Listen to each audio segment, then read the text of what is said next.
মোহাম্মদ সেলিম কি বলছেন শোনাবো।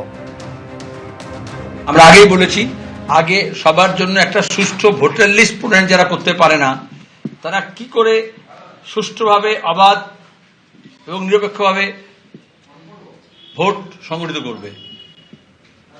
সাংবিধানিক সংস্থা, আইনগত দায়িত্ব জনপ্রতিনিধি আইন অনুযায়ী নির্বাচন কমিশনের যে ভয় ভীতিহীন অবাধ সুষ্ঠু এবং নিরপেক্ষ নির্বাচন হবে। কিন্তু ভোটার লিস্ট যারা সুষ্ঠুভাবে করতে পারলো না, নিরপেক্ষভাবে করতে পারলো না, সাম্প্রদায়িক তাই দুষ্ট হলো, বিশেষ বিশেষ ক্ষেত্রে বিশেষ বিশেষ ধর্ম, বিশেষ বিশেষ বুথ, বিশেষ বিশেষ রিজিয়নে, এলাকায়, অ্যাসেম্বলিতে একেবারে সংখ্যা তত্ত্ব ধরে ভোটের ফলাফলকে পূর্ব নির্ধারিত করার জন্য করা হয়েছে। আগে থেকে বলে দেয় না, মমতা আগে থেকে বলে দেয় অমিত শাহ এত আসন এ পাবে, অত আসন ও পাবে, এবং হচ্ছে আসন বন্টন আগে করে দিয়ে তারপর ভোট করা হচ্ছে। আমরা শেষ দেখে ছাড়বো বলেছিলাম। আন্দোলন আমাদের চলছে ভোটাধিকার প্রতিষ্ঠার জন্য, গণতন্ত্র পুনঃপ্রতিষ্ঠার জন্য রাজ্যের যে লড়াই, সাংবিধানিক অধিকার পুনঃপ্রতিষ্ঠার জন্য এদেশে যে লড়াই, এবং গণতন্ত্রকে সংকুচিত করার বিরুদ্ধে সম্প্রসারণ করার যে লড়াই, সেটা চলবে। মানুষকে সঙ্গে নিয়ে চলবে। যাদের ভোটাধিকার আছে, যাদের ভোটাধিকারকে সন্দেহজনক করা হয়েছে, তাদের সবাইকে নিয়ে মিলিত উদ্যোগে এখানে কোনো বিভাজনের রাজনীতি হবে না। বিজেপি তৃণমূল চেয়েছিল সিএনআরসির মতো এটাকে ঘিরেও যাতে বিভাজন করা হয়। আমরা আমাদের আইনজীবী সংগঠনগুলোর সঙ্গে কথা বলেছি এবং বামপন্থী প্রগতিশীল ধর্মনিরপেক্ষ গণতান্ত্রিক সমস্ত আইনজীবীর কাছে আবেদন, মহকুমা আদালত থেকে জেলা আদালত থেকে হাইকোর্ট পর্যন্ত, দরকার সুপ্রিম কোর্ট পর্যন্ত আমাদের আইনজীবীদের স্বেচ্ছাসেবী সংগঠন গড়ে তুলবে। যেমন আমরা রেড ভলেন্টিয়ার তৈরি করেছিলাম করোনার সময়, যখন মানুষের অক্সিজেন ছিল না তখন অক্সিজেন সিলিন্ডার নিয়ে ছুটেছে আমাদের ভলেন্টিয়াররা। এখন যখন ভোটাধিকার নেই, কেড়ে নেওয়ার চেষ্টা করা হচ্ছে, তখন ভোটাধিকারের জন্য তারা মানুষকে বিভ্রান্ত হলে চলবে না, আক্রান্ত মানুষের পাশে আমরা থাকব এবং শেষ পর্যন্ত লড়ে আমরা এই ভোটাধিকার প্রতিষ্ঠা করব। পশ্চিমবঙ্গে 2026-এর বিধানসভা নির্বাচনের আজকে একেবারে নির্ঘণ্ট ঘোষণা হয়ে গেল। দুটি দফায় ভোট হচ্ছে এবারের বিধানসভা নির্বাচনে পশ্চিমবঙ্গে। প্রথম দফা 23শে এপ্রিল, দ্বিতীয় দফা 29শে এপ্রিল। প্রথম দফায় 23শে এপ্রিল ঠিক যে যে জেলাগুলোতে ভোট হতে চলেছে একেবারে সেই তথ্য রেখেছি আপনাদের সামনে। মালদা, মুর্শিদাবাদ, পূর্ব মেদিনীপুর, পশ্চিম মেদিনীপুর, পুরুলিয়া, বাঁকুড়া, বীরভূম, ঝাড়গ্রাম, পশ্চিম বর্ধমান, অর্থাৎ যেটা জানা যাচ্ছে উত্তরবঙ্গ, জঙ্গলমহল, দক্ষিণবঙ্গের একাংশ অর্থাৎ রাঢ়বঙ্গে এই ভোট হতে চলেছে হচ্ছে প্রথম দফায় 23শে এপ্রিল। 29শে এপ্রিলও ভোট হবে দ্বিতীয় দফায়। আমি আবারও সরাসরি চলে যাব, আমাদের প্রতিনিধি অতনু হালদার নিউজ রুমে রয়েছেন আমাদের সঙ্গে। অতনু, একদম যেটা সব থেকে বড় প্রশ্ন হচ্ছে নির্বাচন কমিশনের কাছে যেটা চ্যালেঞ্জ, সেটা হচ্ছে শান্তিপূর্ণ ভোট করানো। আগে 2021-এর বিধানসভা নির্বাচন 8 দফায় হয়েছিল, এক্ষেত্রে 2 দফায়, এবার আবার এসআইআরও রয়েছে। কি মনে হচ্ছে? দেখো, একবারই 2001-এ এর আগে 2001 সালে 1 দফায় ভোট হয়েছিল।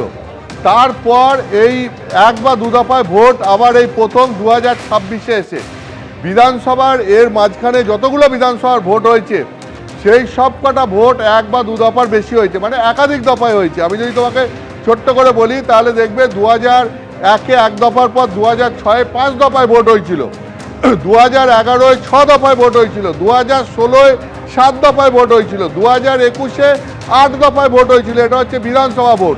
আবার যদি লোকসভার ভোটও দেখো তাহলে পরে লোকসভার ভোটও 2009-এ 3 দফায়, 2014-এ 5 দফায়, 2019-এ 7 দফায়, 2024-এ 7 দফায়, অর্থাৎ 2001-এ 1 দফায়, তারপর আবার এই 2026-এ এসে 2 দফায় ভোট হচ্ছে। এর মাঝখানে বিধানসভার ভোট 5, 6, 7, 8 দফার নিচে হয়নি।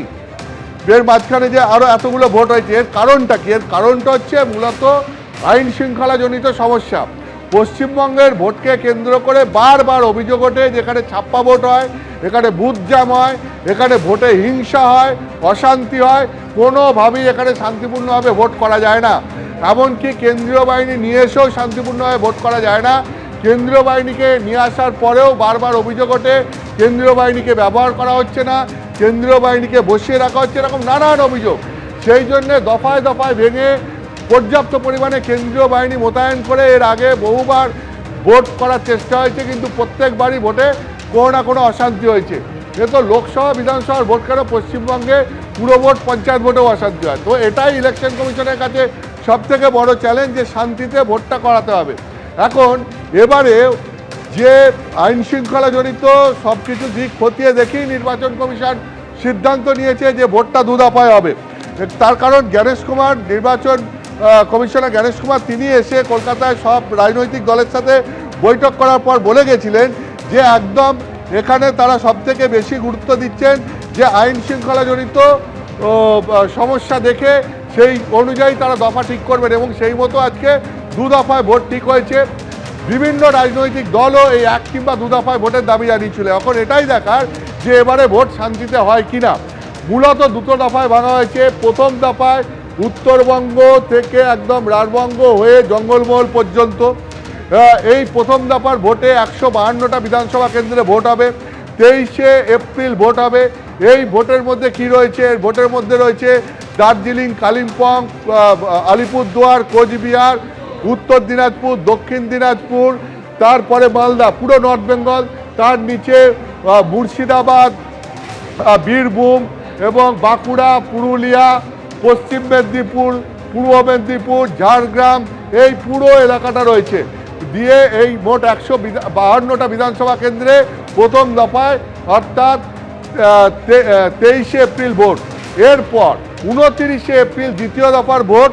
29শে এপ্রিল দ্বিতীয় দফার ভোটে মূলত কলকাতা এবং তার পার্শ্ববর্তী এলাকায় কলকাতা, উত্তর 24 পরগনা, দক্ষিণ 24 পরগনা, হাওড়া, হুগলি, নদিয়া, পূর্ব বর্ধমান, এই সমস্ত জায়গায় হচ্ছে গিয়ে দ্বিতীয় দফায় ভোট। হ্যাঁ, তো এই পুরো প্রথম দিকে যে যেটা আমি বললাম যে উত্তরবঙ্গ থেকে জঙ্গলমহল পর্যন্ত প্রথম দফায় ভোট 23শে এপ্রিল, আর 29শে এপ্রিল দ্বিতীয় দফায় কলকাতা এবং তার সন্নিবর্তী জেলাগুলোতে হচ্ছে ভোট।